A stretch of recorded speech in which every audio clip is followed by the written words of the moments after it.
Okay, guys, welcome and hello. This is the final episode. It's over. House of the Dragon. This is the end of the first season. There's definitely going to be another season. We're not done yet, but that's alright. This is a good show. Before I start breaking down the episode, I just want to. This might be really short. Actually, probably a super short video, even for the last episode, which is not what I wanted. Unfortunately, I do have a cold right now, and my throat is killing me. It has been I don't know what I have, man. My maybe strep throat or something. It just fucking hurts. It might not sound like that because I'm really forcing it, but yeah, it's painful just to talk. I don't know how long I can really go for. Unfortunately, I am planning a stream of some kind, or at least like a final breakdown video for the show. um, that'll happen like when my throat's all better though, so I can go on for a long time, which is something I want to do. Anyway, I've been wanting to do it for a long time now, just haven't figured out really how to do it, or haven't really had the time. Anyway, so that's that. I'm sorry. For the inconvenience, I guess. But it is what it is. Unfortunately, I wanted to get this review out now, so this will be coming out very soon when I'm recording it. I just watched the episode, so maybe in the next few days, I'll be better by like a week, hopefully. Anyway, I like this episode. This just talking about the season as a whole, even like just before we like break down, um, compartmentalizing all my thoughts. I think that this series set out, at least the first season, set out to do what it wanted to do. This whole first season is just one giant fucking setup for the next one, and there's some there are it was definitely executed. Maybe not perfectly, but there are a lot of good things to like about characters, about the plot, about the direction of the scenes, and even the CGI. Everything was flowed nicely, and it was thrilling to watch this show every week. You know, despite like all the other bad shows, it was a good thing. Because of all the other bad shows that are airing at the same time, like She-Hulk and Rings of Power. I'm really happy to say that the show did a good job working with what it had and giving me this story or this prequel that I really have no idea about. And I still have no idea. I don't want to spoil myself, so I'm not gonna read the books. I'm gonna keep waiting for the second season to find out like the conclusion of this story. Like this is and this story, like this is a done chapter, right? This season, the chapter's over. We're getting into the next chapter in the next season, and maybe that season will be the conclusion to everything. Maybe it won't be. Maybe they'll milk it some more. But for this season, I like what the show did. It did it well, and I'm glad that I like it. Because again, I've just been watching shit shows for so long now. I'm happy I have something that like I like and can talk about. Out of all the characters, even in the show, Viserys obviously. I think I said in episode 8, he obviously did the best. Like in terms of like acting wise and just these characters that we've come to know through this season. He's the best, and Matt Smith. They're like the two standouts, and I guess Eamon now. He's really interesting. we don't get a lot from him, but he's super interesting. And it's so everything they did is just so well done. It couldn't have been better, I don't think, in terms of like that standpoint. Anyway, so I'm breaking down the episode. Um, a lot of things happen. Damon, Ramiro now aware of what's happened to the Greens back in King's Landing. There's some stupid scenes I don't like. If we can just like talk about Ramirez here and how she's being like shoehorned so heavily into the show more than I think she should be. She's being compared a lot to like the men in the show and what they're doing. But like you're no better, Ramirez. Like you've killed people, you've killed like peasants. Like who are you to talk about like the guys that are in charge and all the bad things they're doing? You're doing bad things to yourself, right? None of these people should be. All these people in the show are bad, right? None of them are actually good. None of them have been good, except for maybe Viserys, but he's gone now, and maybe Luke. I think is his name Luke. Yeah, Ramirez's son. Um, I'm so sick of Ramirez's shit, honestly. And Damon gets a little mad at her, as he should be. It's not really explained well. Like they just sort of bypass it. Like, oh, it was a good thing that I didn't kill them because now we have the ambiguity of this war that maybe shouldn't happen. We're trying to find like restraint. It's like, oh, why would you want restraint? Damon's like totally right. Just kill him, kill those fucks. But Damon's not a good guy though either. I guess is what is the point. And showing restraint means that you're a better king in some shape or form. But like they don't. I just don't understand. The war started, all right, because Otto created the coup, so it's the war has happened already. Civil war. Just from that instance, that act that he did, it's already started. You don't need to show restraint. He already treasoned against the crown. What more restraint could like you hope for? I know. I understand. They also talk about when we want to know our allies before we really like get into this war. Before we really start killing people, we don't want to, you know, start killing people. We want to protect the realm. Having the civil war is going to be bad for the realm, obviously. But I'm not driving with Ramiro. Matt Damon, Prince Matt Damon. Understandably angry. He gives her like a bullshit reason. Ramirez in charge, so she holds him back. Okay, I guess. I'm not particularly too happy about that, but we gloss over a lot of things. This episode's there's a lot of like good dialogue and things that are happening within these instances of these characters trying to prepare for war.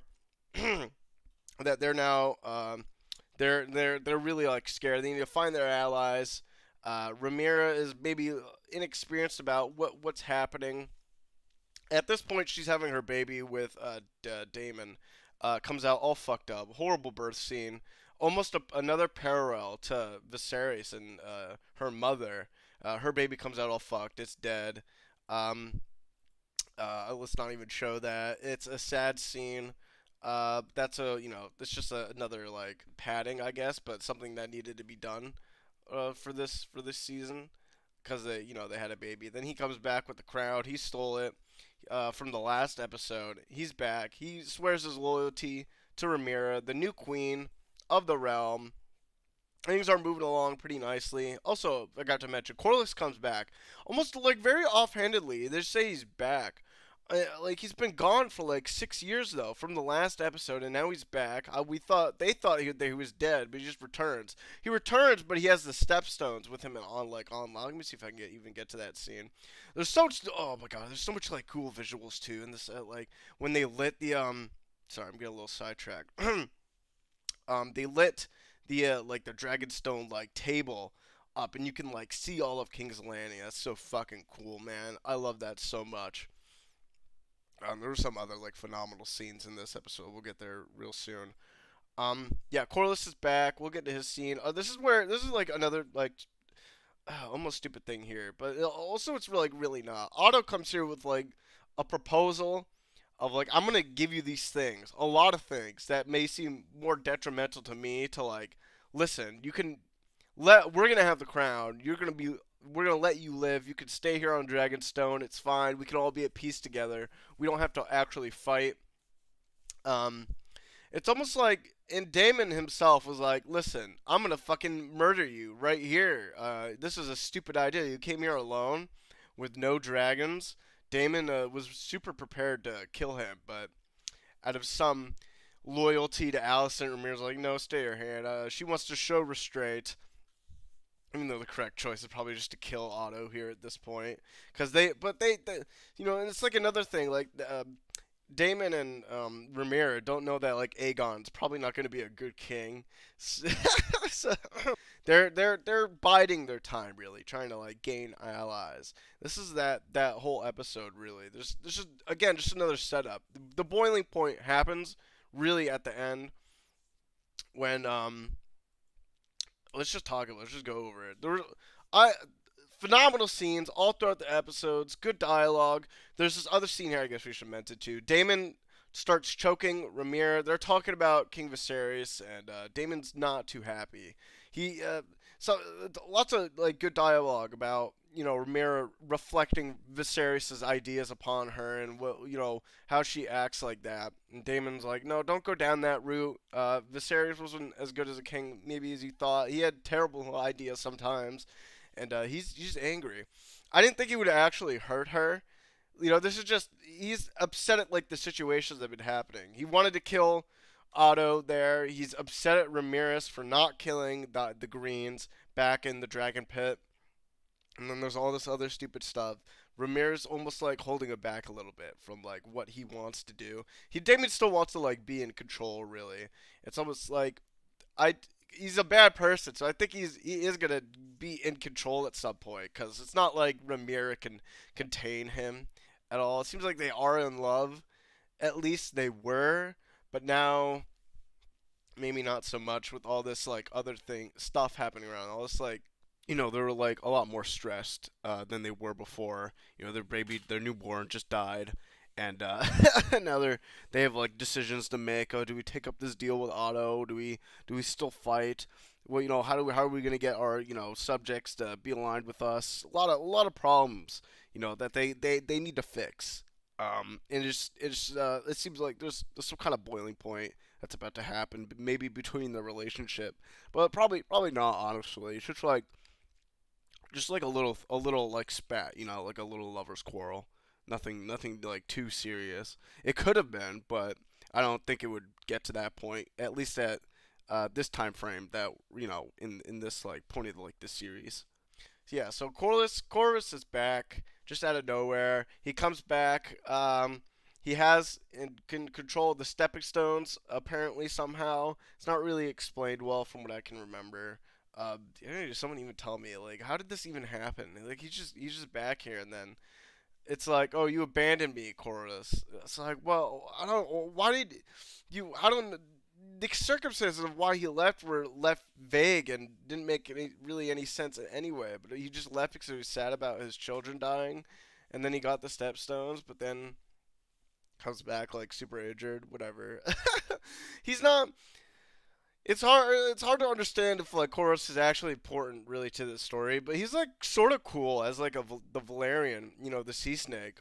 He's still in control of Driftmark now. Now that he's back and he pledges his loyalty to Ramiro. Obviously, why wouldn't they though? Because he has grandchildren with Daemon's, because of Daemon and their mother, his daughter Lysaris, whatever her name is. So obviously they'd be on the same team. This is okay. Another, all right. This is like maybe some sort of problem. They're trying to gain allies, and they're constantly mentioning. So we're getting like big name drops now, like the Baratheons, the Starks, and the Tullys, or the Aarons. Yeah, the Tullys too, actually. The Aarons, and we need these allies if we're gonna be able to like defeat Otto and the Lannisters basically, and everyone else on their side, and we need them. So Rhaenyra, for some reason, sends her children out, on to go out, as envoys, basically, and try and gain these allies, right? It's like for maybe it could be seen maybe that like this is the inexperience of Rhaenyra as a ruler to send her own children at a time when Otto could be predicting these moves to sending his own children. Oh, maybe we can catch them in the act and kill them before they can get to these high lords, and before becoming their allies. It's just not like a good move in happenstance because but maybe like if, in her opinion or her what they're trying to do in the show, from her perspective, it might have been, or we got to do this. We have to send goodwill, and she totally believes these houses would fight for her. But like other people, and even in her council, were like, oh well, they might not. They swear oaths to your father years ago, like 20 years ago. Not really to you. That was a long time ago. Like, how do you even know these lords personally? Not really, right? This was just a bad idea on her part, and it shows in the ending of this episode. Um, Luke goes to the Baratheon stronghold. We get so many good scenes, by the way, guys, of like the dragons, and phenomenal scenes. Just seeing them and what they do. There's this other weird scene about with like Damon trying to. I don't know what he's even doing here. He's talking to one of the dragons, trying to become its rider, possibly. I'm not really sure. I'm not even sure which dragon this is, or if that's possible. Is it Ramir's dragon? I'm not sure how this is really being explained, or what's the point of this scene. We get this scene, the Baratheon stronghold. We're at Storm's End. Look at Arax here. Arax looks so fucking good, dude. He looks so not like She-Hulk, right? Arax looks like an actual creature, just sitting here. He comes here bearing the message of his mother, his queen, and bam, out of the shadows, out of nowhere, fucking Vagar pops up like, oi! Like imagine if like Vagar could talk.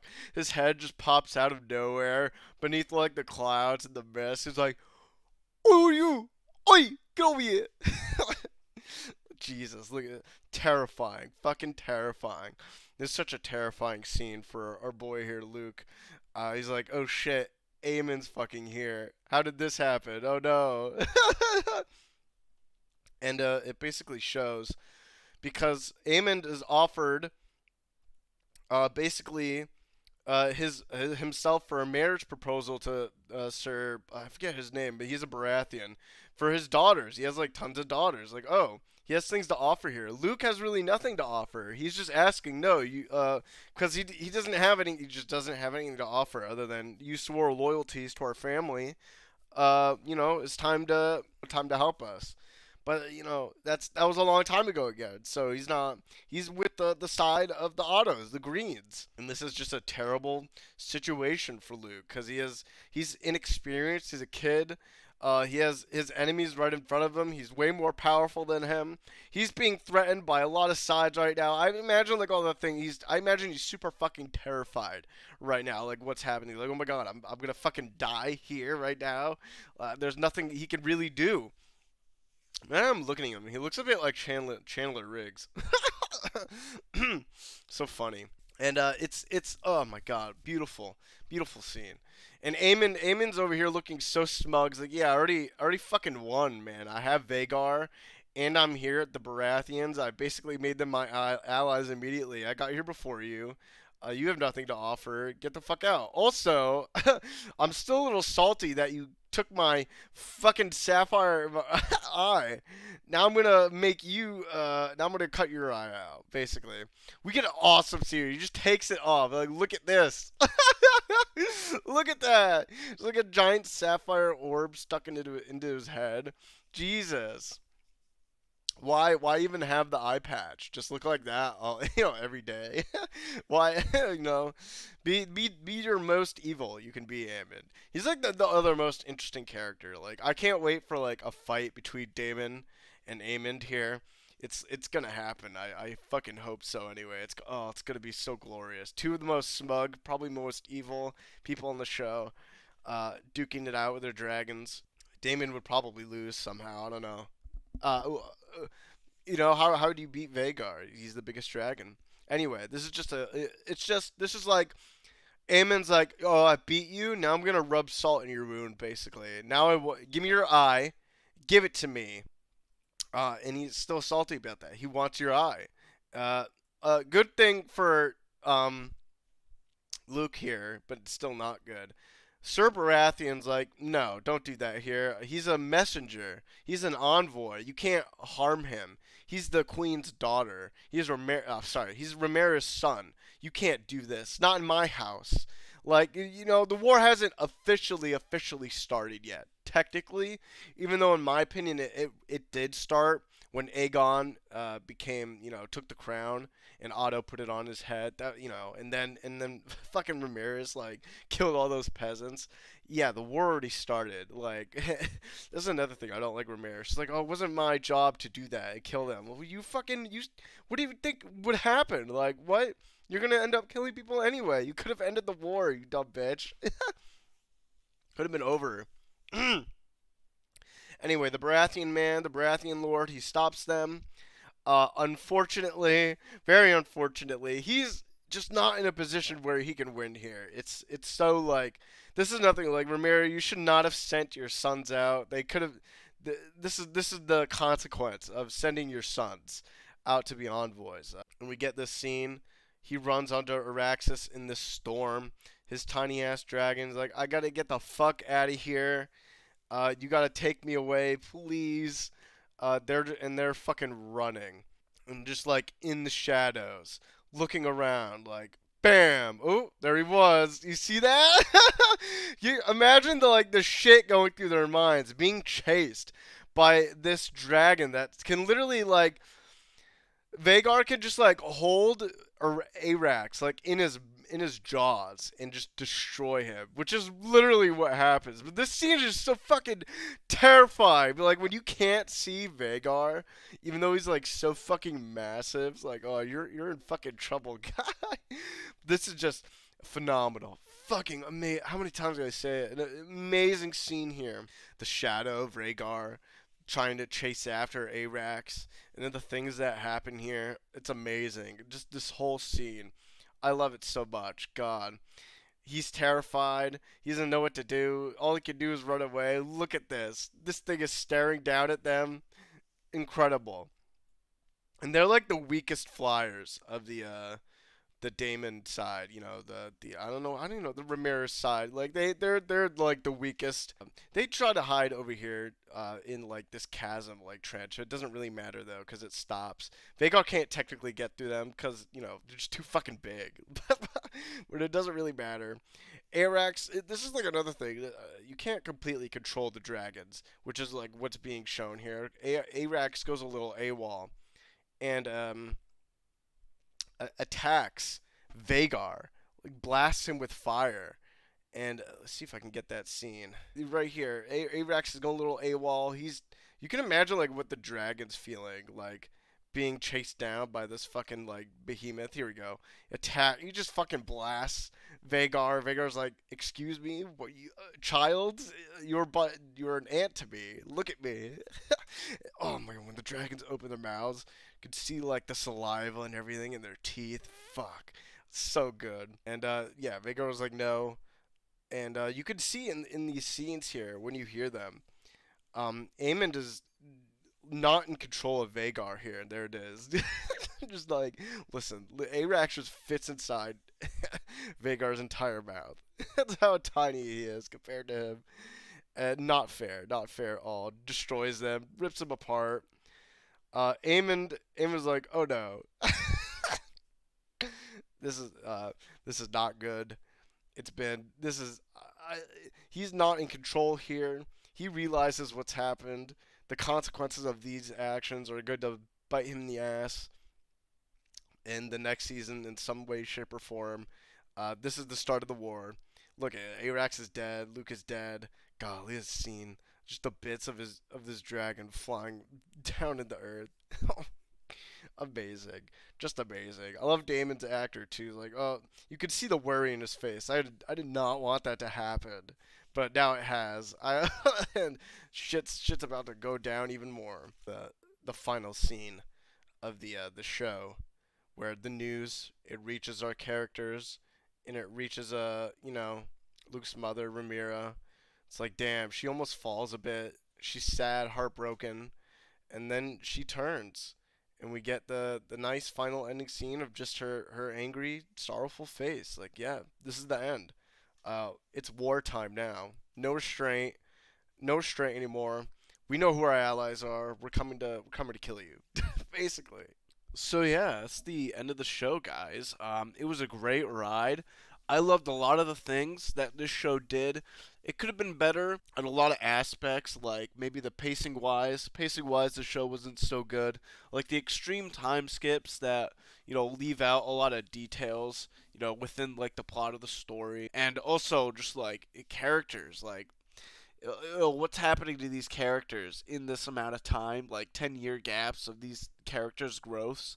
What's happening. We don't get exactly a lot about that. I think the show tries to like explain what happens during those time scenes. Sometimes time skips. Sometimes it's good. Sometimes it's not. It loses points for that, unfortunately. But it's just maybe the way like the book is structured. How do you like create how do you fill in those gaps, right? How do you create a show without like those gaps? Because I know that the book it's in the perspective of someone that wasn't even technically alive during the events that happened. So this is just a weird structuring of the book in coming into the show. So that way it's like a sort of better adaptation, I guess. But that's how it is.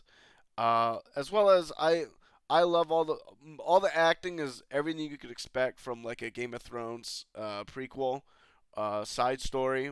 All the actors are great. Some of them aren't like as standoutish as definitely Game of Thrones was.